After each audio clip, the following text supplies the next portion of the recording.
One of the things that was mentioned in the book and I thought was super interesting was Navy SEALs using flotation tanks to speed up language acquisition, learning new languages. Now, admittedly, most of us listening are probably not Navy SEALs, but all of us are interested in learning. And what are some of the broader lessons there? The lesson is it's a big dump in all these states of consciousness I'm talking about. There's a big neurochemical dump.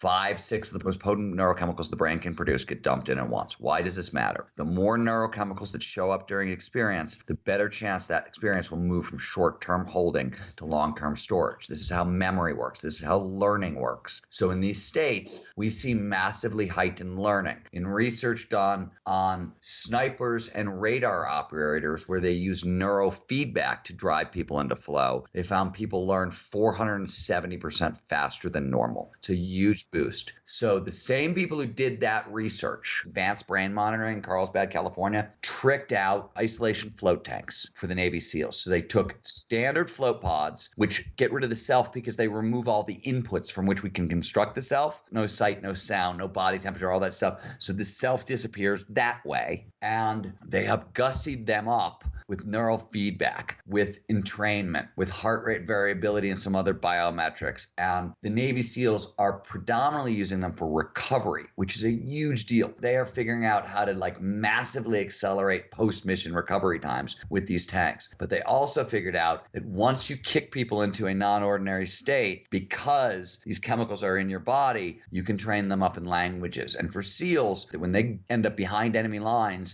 they got to speak the language. It's life or death for them. In a year, they can be deployed in 5 different theaters of war. So that's 5 different languages. And the best they used to be able to do in language school, and this is best of the best, training best of the best, was 6 months. With the float tanks, they got it down to 6 weeks. Are there any people for whom flow would be inadvisable, where this would just be not something, if you're a doctor, you would not prescribe a flow state to person X? It's a very tough question. Here's my answer. What I found with flow, so once a month, somebody comes up to me, usually very wide-eyed, like, dude, you got to study me. I live in a flow state. I'm always in a flow state. And I laugh and I'm like, we have a word for that. We call that mania. So if you are on that spectrum, if you are a manic depressive, if you're on that spectrum, you tend to in flow get a ton of dopamine flowing through your system. Excessive dopamine is mania and schizophrenia, thus the problem. With all these states, you actually need a level of emotional responsibility. And when you get into these peak experiences, these high perch experiences, you get to see farther over your life is what happens, right? You actually get